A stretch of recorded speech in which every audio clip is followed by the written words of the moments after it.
What is up, everybody? Welcome back to Be the Number. I am your host, Spencer Aguiar, and I'm happy to be joined this week by Brian Kirschner.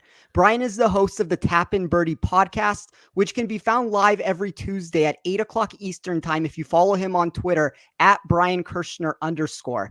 The show has quickly become one of the biggest podcasts in the industry, and I highly recommend giving him a follow if you aren't doing so already. Brian, thanks for joining me here today, man. Spencer, so excited to be doing this podcast tonight. Big fan of your podcast, and to be a guest on it, we both have our own podcast. So when you get asked to be a guest on, it's a whole nother experience, and it's so great. And I think we're going to give out a lot of great knowledge to our listeners tonight. And couldn't be more excited to get into the board. Very much looking forward to it.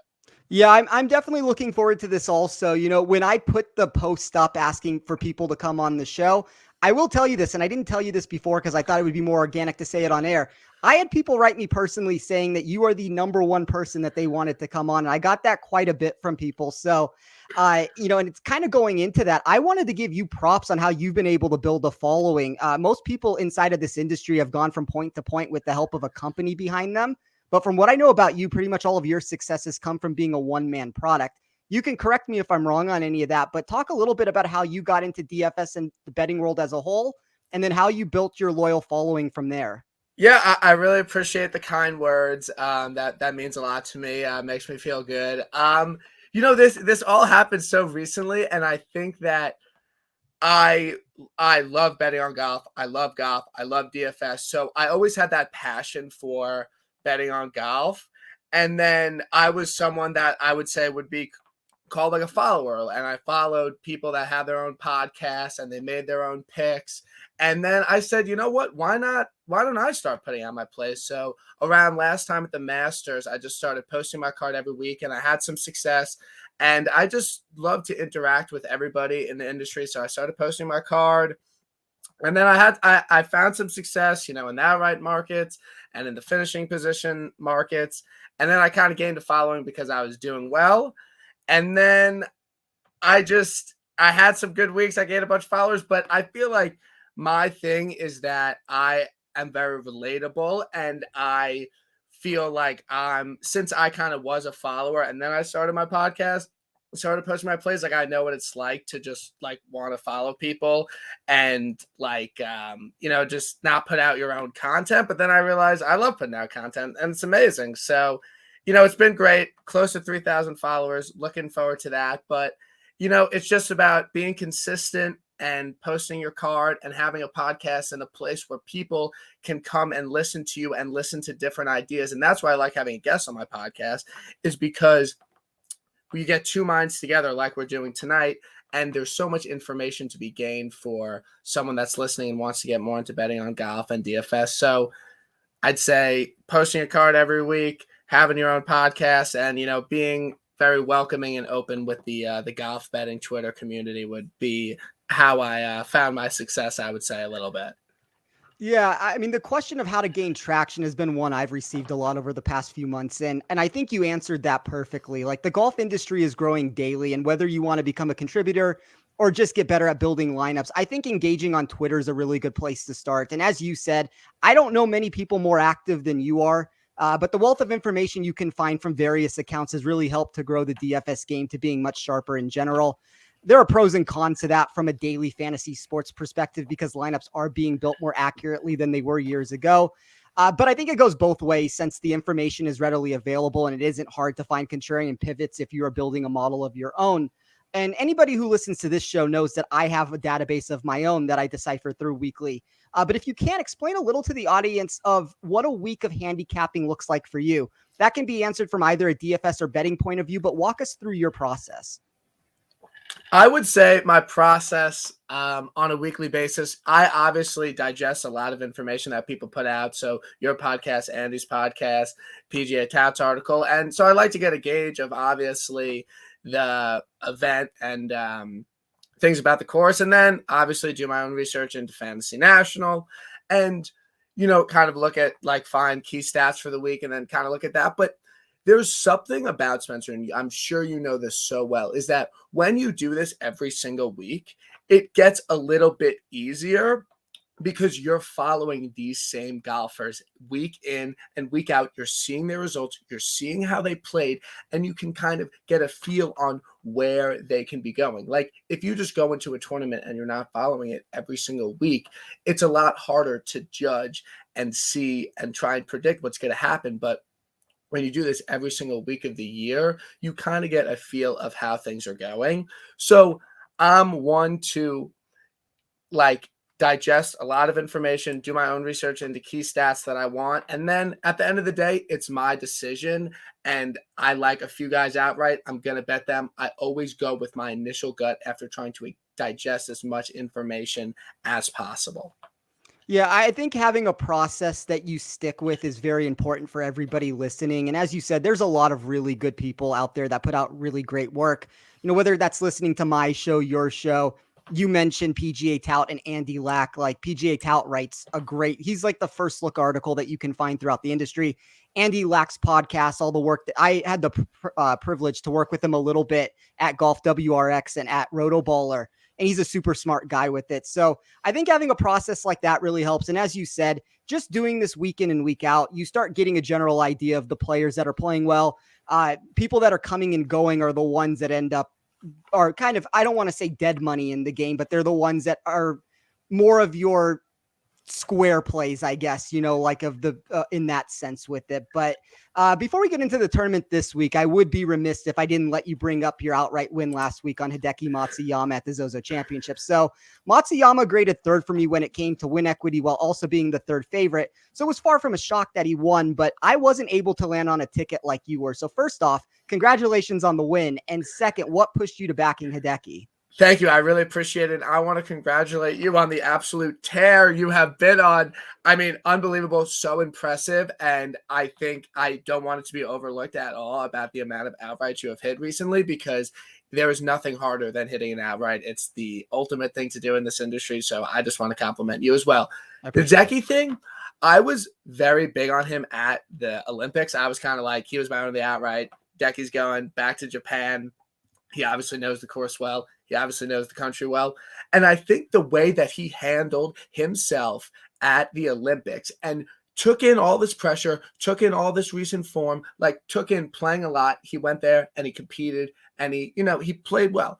Now, we have seen the reverse of that in guys, which Rory McIlroy goes to the home country, misses the cut. So I think that seeing him handle it well at the Olympics, that he can go into Japan and compete with all this added pressure. And then I think that with Hideki last week is that he truly hit his rock bottom in putting. Like he just got to a point where he couldn't putt any worse. And as we know, these things very much turn around. And there were a lot of stats out there that really pointed that, when Hideki loses a lot of strokes putting, he comes out and then out of nowhere, he putts really well and he goes out and wins and top five. So I just kind of saw that trend, and I just felt like it made sense. 11-1, not the most amazing number. I like to win about $500 on my outrights, but I don't like laying that much on it. But it was a great win. So I would say his performance at the Olympics, where he was able to handle the pressure, and the fact that he fell rock bottom in putting, and if he was going to putt anywhere, it would be in Japan and at a course like that. So I'm glad I got that hit, and glad I have a little bit of bankroll going into this weekend. Yeah, it was a no-cut tournament, 78 players. I mean, I think looking back on it now, you could make a very strong argument that Hideki was probably closer in skill than to Xander and Morikawa than the odds were leading on there. So I wasn't able to do that, but as you said, it's always nice to start the new calendar season with a victory under your belt. I was happy to get one with Rory at the CJ Cup. As you said, I will shamelessly plug it. 6 outrights in the last 6 and 15 now after last week, but let's try to continue that success here at the Butterfield Bermuda Championship. So Port Royal Golf Course, 6,828 yards, par 71, Bermuda greens, 132 player field. Unfortunately for the two of us, Neither of those two golfers are Jason Day or Louis Oosthuizen. Maybe it's for the best that we don't have our first show together and get sidetracked with an hour-long conversation of why one of those two will be the winner. But instead, we get a field that will be one of the weakest of the season. I generally like reduced tournaments where there is a cut present because we can generate a larger edge by knowing how to garbage pick better than the average DFS player. And as you said, we're doing this every single week, so we know these guys better than the average person. But that doesn't mean that there aren't obstacles to overcome. Only 2 years of results on this course, no stat tracker available, a venue where a lot of the success comes down to being on the correct side of the weather draw. We could name a few other variables also, but as I said, there are challenges to traverse through. So what are you weighing into your research this week, and what did you see from Port Royal Golf Course as a whole? So this week, I think the stats are right in front of you that fairways gained are going to be extremely important. Pulling up Stevie Banford's article, last two winners, Brian Gay, 4th in fairways hit, and Brendan Todd, 4th in fairways hit. I mean, there's just something there. That is a trend. So I think that's going to be extremely important to be in the fairway today. Par 3s over 225 yards, I think is going to be important. There's 3 of them on the back, so I like guys that are playing well there. And then for me, I definitely want your take on this. I think that if the winning score is -15 or -22, that is a big difference. And that's going to come down to the weather, where in a lot of tournaments, you kind of know the scores, what it's going to be, and it's not always dependent on the weather. But this week, I think the weather is very dependent on where this finishing score lands. So do you see this tournament going more -15 or more -22 in that range? I think we're going to be more in the -15 range. I mean, from what I've seen from an early weather report, the wind looks like it's going to be very heavy. And the interesting thing when you look at a course like this, like take a Texas course, for example, those are gusts of winds that come and go. When you get a coastal course, it's just going to be steady breezes throughout the whole day with it. So, I mean, that's the one thing that I'm doing on my model is I'm going to weigh wind into it because you have to for this tournament, but I'm not going to get overly concerned with where somebody's playing. If it's the morning, if it's the afternoon, I think all that stuff weighs itself out on there. And I like the point that you made of it, like, it's just all in front of us this week. I always like to complicate my model away from the basics. But when you look at this course, it's pretty much, it is what it sees, what you see with it. So Port Royal Golf Course is positioned right on the Atlantic Ocean coastline. We can get a little bit more into what that means with the weather. I mean, we've talked about it a bunch with this, but it's the second shortest venue on the PGA Tour behind only Pebble Beach. It should go without saying that the venue plays as a short with the yardage that it is, but it gets even more emphasized when you look at the construction of the property. As you mentioned, most of the yardage is baked into 3 of the 4 par 3s, with those holes ranking as your most difficult. Each features between a 26.1 and 32.5% bogey or worse rate, and the yardage stretches between 213 to 235 yards. When we look at the top 10 finishers over the 2 seasons, strokes gained on par 3s has been the most impactful. That does flip upside down when we look at just cut makers, but to me that shows gaining on par 4s and 5s will be most crucial in making the cut, while being able to separate from the pack on par 3s will give golfers the push they need to compete for the title. Of the 11 par 4s, only one plays over 450 yards, and it's questionable at best, not including it into the 400 to 450 yard range since it measures at 458. I'm including it into that group since holes always get moved around off the tee. So that gives us 6 between 350 to 400 and 5 from 400 to 450. The 3 par 5s are extremely gettable at 553, 517, and 507. The par 5 7th accounted for 17% of DK points in 2019 and allowed 242 birdies to go along with 25 eagles. If you aren't scoring on these holes, your weekend will probably get cut short. And despite having one less than your standard par 72, I'm always going to weigh the category when we are talking about eagle rates ranging between 1.8 and 4.7%. So from a statistical model, I started with 12.5% on strokes gained total in moderate to severe wind and 12.5% on strokes gained total on courses under 7,200 yards. I wanted to get a strong correlation of strokes gained data with information pertinent to this week's venue. I did 10% on weighted slow Bermuda category. That incorporates a mixture of stats on how golfers have performed during their career when given greens that mimic these. That doesn't include just putting to derive a value, although it is heavily included into that number. 10% on weighted par 3s. I agree with what Brian said. I looked at par 3 average, bogey avoidance, and various proximity numbers, mostly stretching beyond 200 yards with that. 17.5% on weighted par 4. That is a combination of holes from 350 to 400, 400 to 450, and overall all par 4 totals. 10% on par 5 birdie or better percentage. I do think you could raise that metric slightly, but these are rather simple. It wouldn't shock me if someone caught fire on them that normally doesn't play them well. I made a total driving plus GIR stat. The total driving output heavily weighed itself towards accuracy over distance. And then I took that number and tried to get a pretty flat distribution of GIR and total driving. And I ended with proximity from 0 to 150 yards for 12.5%.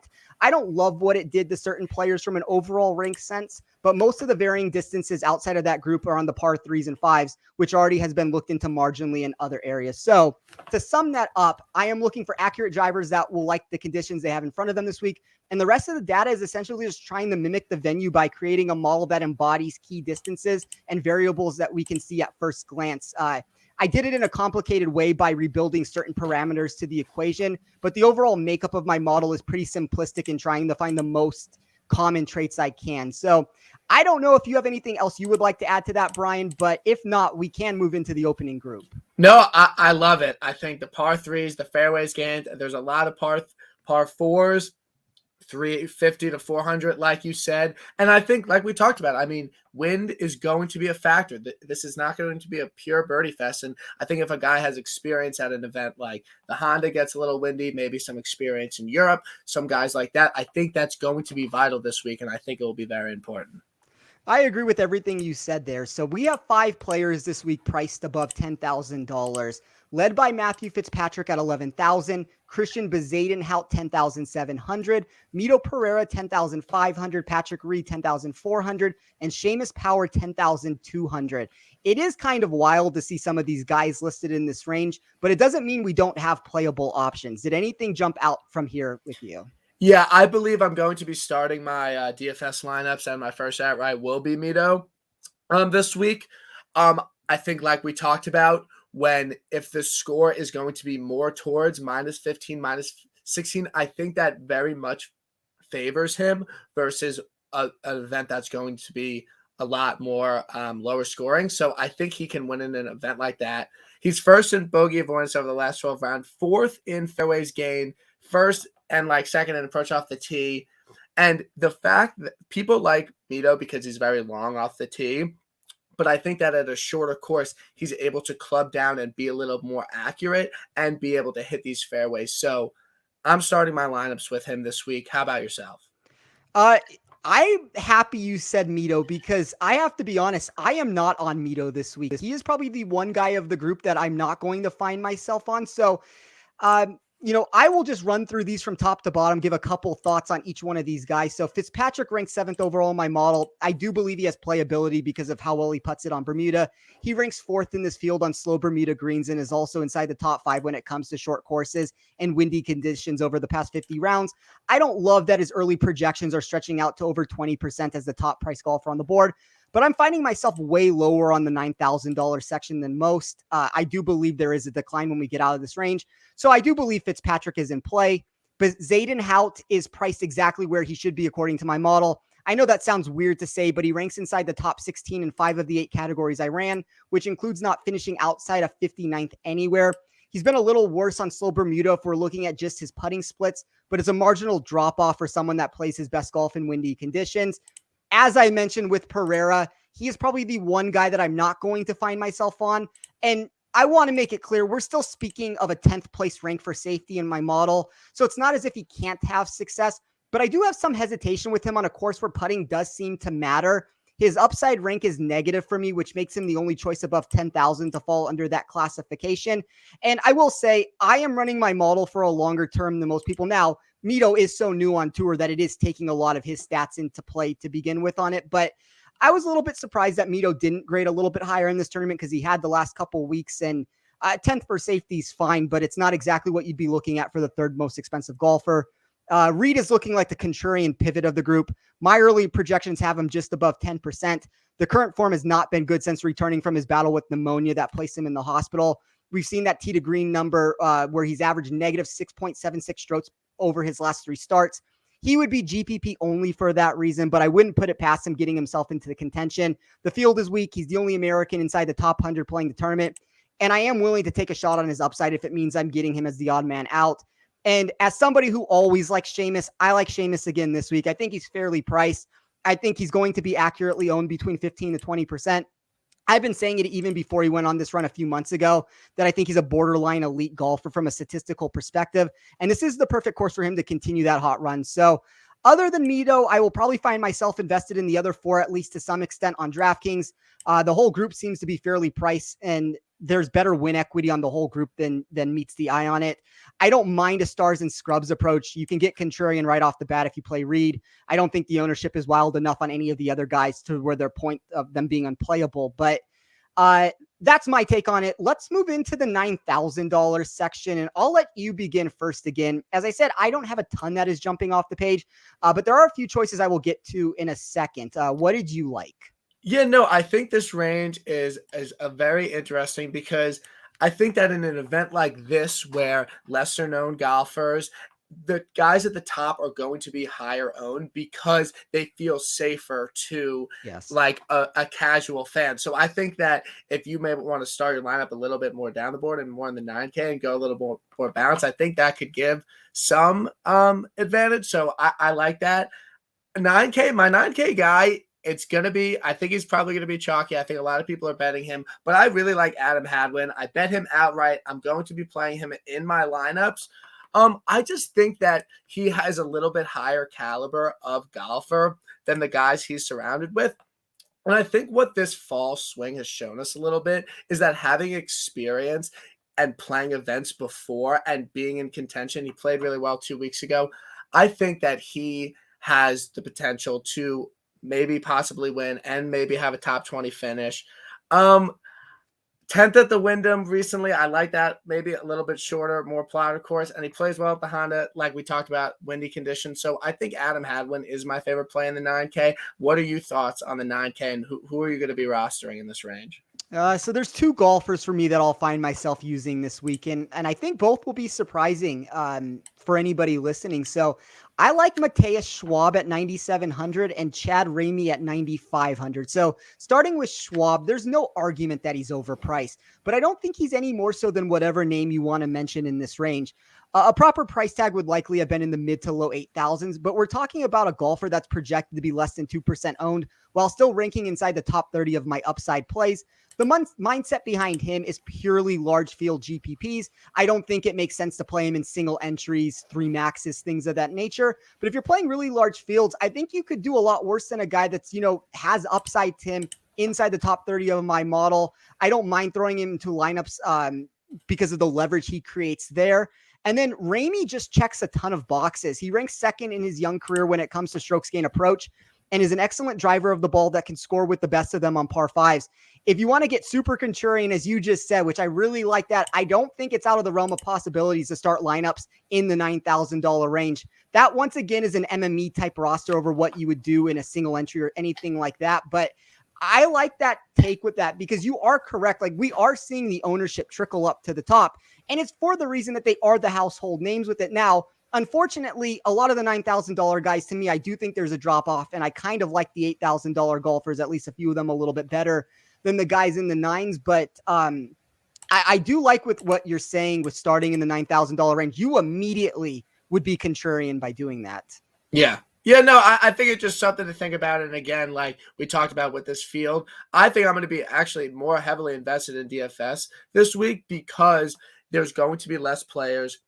So I think that creates a distinct advantage for us. So I'm definitely looking forward to putting a lot of lineups together this week. And I will have some contrarian GPP lineups with your advice. And I will be taking your advice this week. I got a little bit of a bankroll going. So I'm very much looking forward to DFS this week.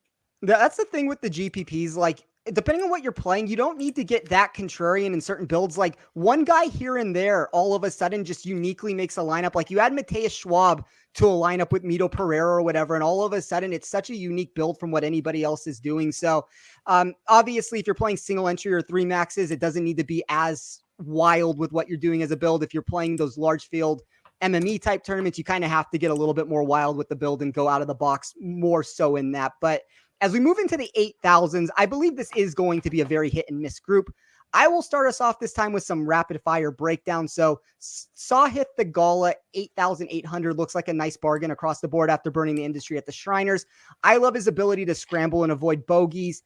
We see those two strengths in my model with his ranks of first in bogey avoidance and second in scrambling. That's a good combination to possess if the wind turns violent. I really like Guido Migliozzi at $8,700. I could do without his ownership that currently places him as the second most popular choice on the board, but it is important to mention that not all chalk is bad. Migliozzi looks like the definition of good chalk to me. He ranks third in my weighted par 4 category, ninth in windy conditions, and eighth at courses under 7,200 yards. Stallings and McCarthy are fine. I probably prefer each for cash, but not going to talk anybody out of those two. But instead for GPPs, if we're speaking that in this discussion here, I don't mind taking a shot on Steven Yeager at 8,400. For all the love around Mito Pereira, Yeager was the top point scorer on the Korn Ferry Tour last year and looks like a value because of his short iron proximity and bogey avoidance numbers.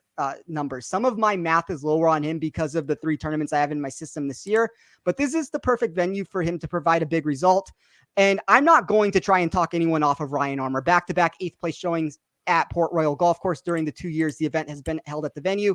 And while I do worry slightly about the form he is bringing into the week, the stats are where I would want them to be if I was going to ignore the fact that he's posted no top 50s in his last 4 starts. But that will do it for me in this range. What did you like, Brian? Yeah, so I'm going to be with you on Armour and Guido. Those are my 2 favorite plays in the 8K, and I think I needed another 8K guy to round out my model. To round out my lineup. So those are my 2 favorite plays. Ryan Armour, 66-1. I bet him outright. He's $8,100. I will be playing him. This is actually one of the only tournaments he plays well at. So that has to mean something. And he went on a nice little run recently and posted a lot of really great finishes. Third in fairways gained over the last 3 rounds, third off the tee. So we're talking about importance in driving. We're talking about hitting fairways. So I like Ryan Armour. I'm sure the ownership will be a little bit high, but I like him. And then Guido, he came out first in my model. So based off that, I would like to play him. And 4th in bogey avoidance, 6th in approach, 42nd in these long par 3s. So those are my 2 favorite 8K plays, and those will be the guys I will be rostering in DraftKings this week. Yeah, Guido graded second for me. So it's as I said, there's just some weeks where not all chalk is bad chalk. I think Guido's the definition of probably good chalk this week. So I'm going to have a bunch of Guido.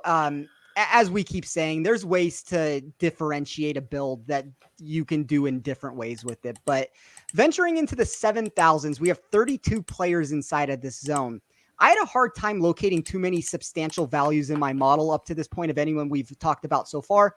And the reason for that was because a lot of the best plays in this tournament landed here for me. I want to hear what caught your eye before I get to that, but then I will mention every golfer that ranked inside the top 45 while still registering as a value on DraftKings and ownership differential in some iteration of my model. But what did you like? This range is a little bit tough for me, and this is where you have to make some tougher decisions, and you're going to have to maybe take a jump or a stance on a guy that you're not super familiar with and doesn't have a lot of stats to back it up. So I think the 7K range is going to be very important for how successful you're going to be this week. I will be playing Brian Stewart. If he's good at one thing on tour, it is hitting fairways. He's first in fairways gained over a very large sample and had a really good run of finishes not that long ago. He doesn't have good recent form, but again, the field is so weak that I think that recent form matters less this week because everyone's kind of on the same playing field. So he played well at the John Deere, Barbasol, 3M, and Wyndham. And he's missed some cuts, but I do think if there was going to be any week he could turn it around, it would be that. So that's my favorite play for the 7K range, but I'd love to know who you like in this range because I need some help differentiating it. This is a little bit of a tough range for me. Yeah, so Stewart is one of the guys that's in that list for me, so I'm with you on him. But here are the golfers that were positive value against price and ownership for me. So Nick Hardy, 7,900. That one was very close when it comes to ownership because he's going to be popular, but my model has him inside the top 6 in all iterations. Alex Smalley, 7,600. If you're looking for a pivot away from Hardy, Smalley is probably the man to go with. They're actually paired together in a head-to-head matchup on an offshore book that I won't name, but Smalley's minus 127 there. I think that kind of goes to show what sports books think of that, but I like both a lot. I'm not going to try to talk anybody on or off of one of those two. I think both of those two are 2 of the better values in this. I think Smalley is just a better contrarian pivot there. Nick Taylor, 7,400. Taylor's the second-rate golfer in this field at courses under 7,200 yards. And I had a proper price of him being just in the $8,000 range, the low $8,000 range for him. So I think you're getting about $1,000 of discount with him. Lee Hodges, 7,300. There are some red flags on my model, but 10th on the Korn Ferry Tour last season in his standings. He's lacking some of the high-end ranks you would want to see, but he still ranks inside the top 30 across the board. Aaron Ray, 7,300 was a marginal value in both areas. Harry Hall, 7,200. I do want to temper expectations with my spreadsheet because it's only looking at one tournament where Hall came in 8th at a Vegas course he played countless times while attending UNLV, but he was the number one player in my model from that showing. Like, take that for being worth a grain of salt on that. But there's some other data when looking at the strokes gain ranks on my sheet that makes him like him too. So I think the price tag of $7,200 is a bargain. You mentioned Brian Stewart at 7,100. Bo Hogue, 7,000, Kramer Hickok, 7,000, all qualified when just looking at the upside rank. Hogue and Hickok were both inside the top 5 best values on the board when using just that total. And then Vincent Whaley, 7,000, crept in when looking at his GPP rank. His overall number would have placed him just on the outside of the top 45, but he fit the criteria I would want to see. So to wrap that up, Smalley, Taylor, and Hall are my favorite plays, sub 13%. Stewart, Hogue, Hickok would be the 3 I'm most willing to eat the chalk with. And then I'm likely using the rest of the group in various spots. I don't know if you want to add anything to that, Brian. No, I will be taking this advice and I will be playing those. And I really like those takes and those golfers in that range. That might be a little bit tricky for some players this week. Yeah, and there are other choices that I'm going to use also because I do believe, as I said, the 7,000s are full of playability options that you can find. But you can make a copy of my model that I release for free on Twitter to look into where I'm seeing value in other areas that I didn't mention. But that will take us into the 6,000s. And we do see a steady drop off at a certain point, but garbage picking the bottom of the barrel is typically my favorite thing to do weekly, and especially on these tournaments where unfortunately, I guess it kind of drops off kind of drastically at a certain point, but I do think there is value down there. So I will take us home at the end, but give us a few $6,000 plays that you liked. I consulted with my friends. I will be playing Vaughn Taylor. I like him at $6,800. He's excellent on Bermuda, and he hits a lot of fairways. So I don't really have much more to say. Again, there's only going to be so many different things you could point to in this range and be like, I want to play this golfer. You know, when we play a lot of these other tournaments, there's a lot more things you can point to, and there's a lot more things that are obvious that you could play. So this is where the level of your research and your model and doing this every week is going to be so important in this 6K range. So who do you like at the 6K range? Because I think it's going to, again, like the 7K range, be extremely important this week. Well, Vaughn Taylor, he has burned me so many times in the last couple months. I love the play. I don't know if I can get myself to actually get there because, I mean, there was withdrawals for a while. There were missed cuts I got from him. But when just looking from a statistical perspective, 23rd in my model, he's actually 23rd in my model across the board. That's from overall rank GPPs and for cash games. He's 11th when it comes to strokes gain total at less than 7,200 yard courses. He's 8th on the weighted slow Bermuda category that I made. But for me, some of the guys that I have that are at least stood out a little bit more than the rest, and there's not a ton. I do think once you get into this range, it does get a lot more volatile. I'd rather sit in the $7,000 range and try to round up lineups that way if I can. But Cameron Percy, 6,900, is priced too cheaply. I don't love his upside, but I think we can get a top 40 out of him. Where we're getting him out, I mean, at least there's value there. Maybe that's more of a cash play based off of that, though. Kurt Kitayama, 6,800. Under 3% owned right now, 19th in my model when it comes to short iron proximity. Chase Seifert, 6,600. Seifert's the second biggest differential when it comes to projected price and actual price. I don't love him being 10% because of his volatility, but he's top 25 in wind, short courses, slow Bermuda, and weighted par 4. Sean O'Hare, 6,600's in play at sub 1%. Top 50 in my model, there is miscut potential, but he does randomly pop. I mean, that's kind of what you're looking for in this range. Dylan Wu, 6,500. Wu takes a big jump when I remove par 5 scoring altogether. I believe I've said this already, but the par 5s are really easy and gettable. If we get an outlier performance from him on any of those, he looks to be great in the other areas. And then the lowest I will go is David Lingmurth at 6,200. I have a proper price on him being 6,900. So there seems to be $700 of discount for someone that is as about as hit as miss and can be with it. But at 2 to 3%, you can easily get massively overweight if you double that ownership in your builds. So while I wouldn't play a ton of him, there is enough potential where I will take shots. But I guess that will do us for the DFS section, Brian. But before I get you out of here, tell the audience, I know you've told us a couple of the bets, what you've placed so far this week and what you're potentially looking into. Yeah, so my 3 outrights are Mito, Hadwin, and Ryan Armour. So those are my 3 outrights. I like Ryan Armour and then I like Ryan Armour for a top 20, and then I definitely like Hadwin and Mito for a top 10, because this is actually a question I want to ask you. So there were 2 separate times. So on 2 outrights you hit. At the BMW, I had a top 10 on Cantley, but not an outright. And then 2 weeks ago, I had a top 10 on Rory, but not an outright. How do I be better? Like, if I have an idea that a guy at the top is going to play well, but I don't place an outright on him, like, it's frustrating because I think they're going to play well, but not enough to win maybe, and then they wind up winning. How do I not do that, Spencer? I really wanted to ask you this. One of the things I like to do is if I really like a guy, but I don't think he's going to win, I generally like to play them in the head-to-head market. Now, you can play them in the sections that you said also. So one of the things I do with my model is I run it in multiple different ways. So I run it, my model versus the betting difference, my model versus the DK difference.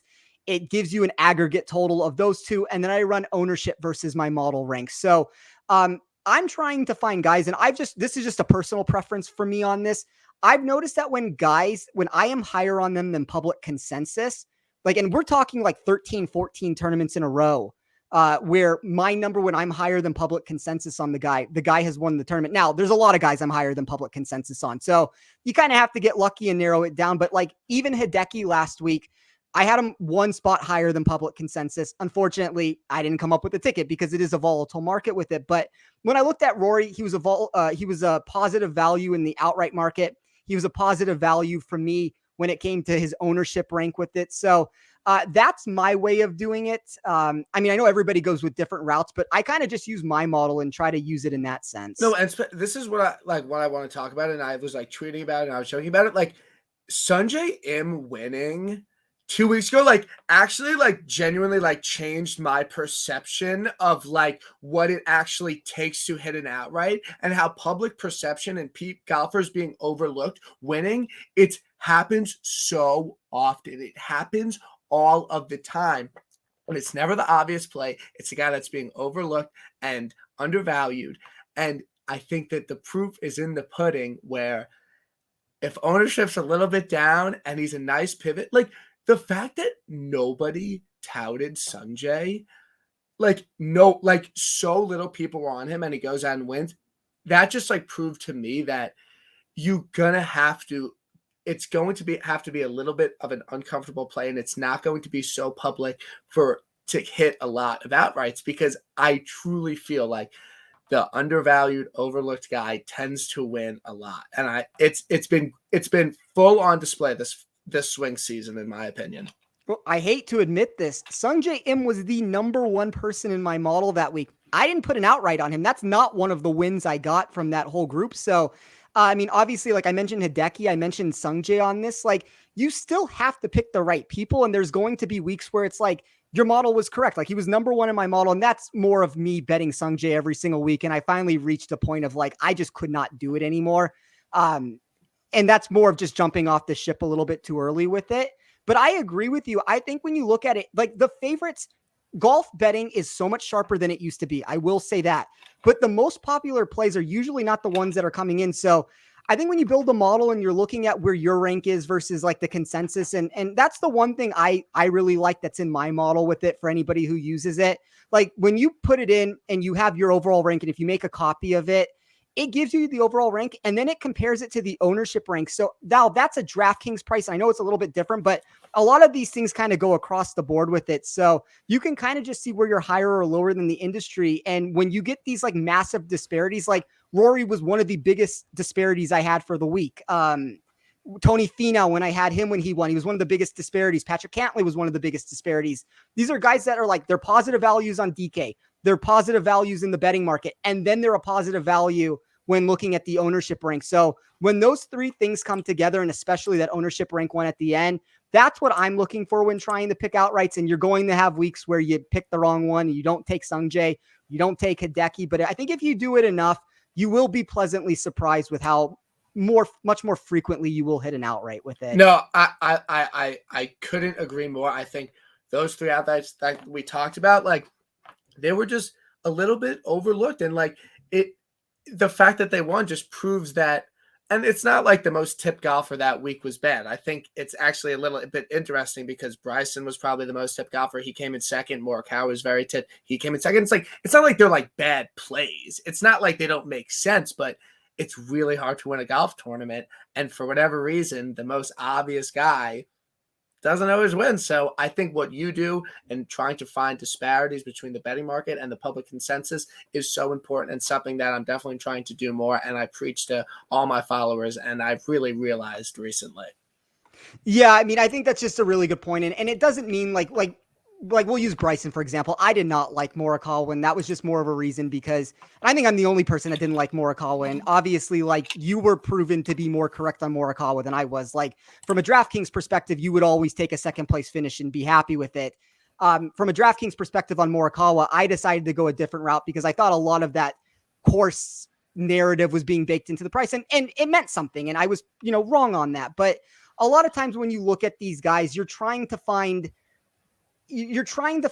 like if Bryson's the number one guy on your model and you think he's going to win a tournament, like, you can still pick Bryson. I just think the problems start coming when a guy is like fourth or fifth in your model, but he's the most touted golfer. He's the guy that everybody's playing. And then you start getting these like negative discrepancies going across the board. And it's like, God, everybody's betting him. Everybody's picking him for DraftKings. Everybody's playing him here.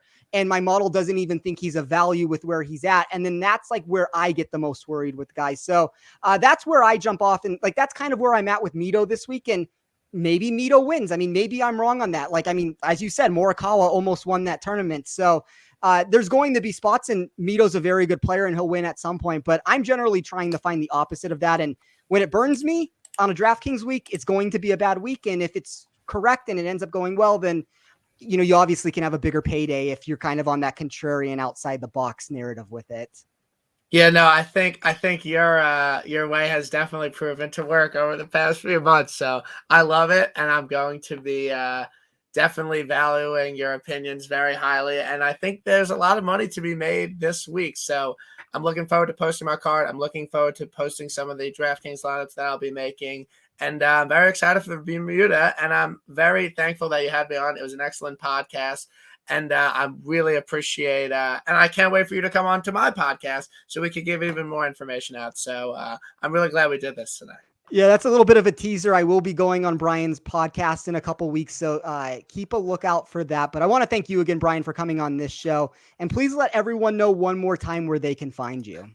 Yeah, so just follow me on Twitter, Brian Kirschner _ tapping birdies Tuesday night. That's it. I'm a one-man show. No, I'm just myself. And yeah, I like to bet on golf and put out content. So I appreciate you having me on, and follow me on Twitter. Of course. And I want to give you props again for being a one-man show, as you said with that. It's a hard thing to do, and to get yourself over 3,000 followers by having your own show and building yourself up like that. Should be proud of yourself. So if you're not doing so already, please follow Brian on Twitter at Brian Kirschner _ You can find me on Twitter at TF Sports. You can find this show at @BeTheNumberPod. Good luck this week to everyone investing money into the Bermuda Championship. And thanks again, Brian, for joining me. I'll see you guys back here next week, and good luck.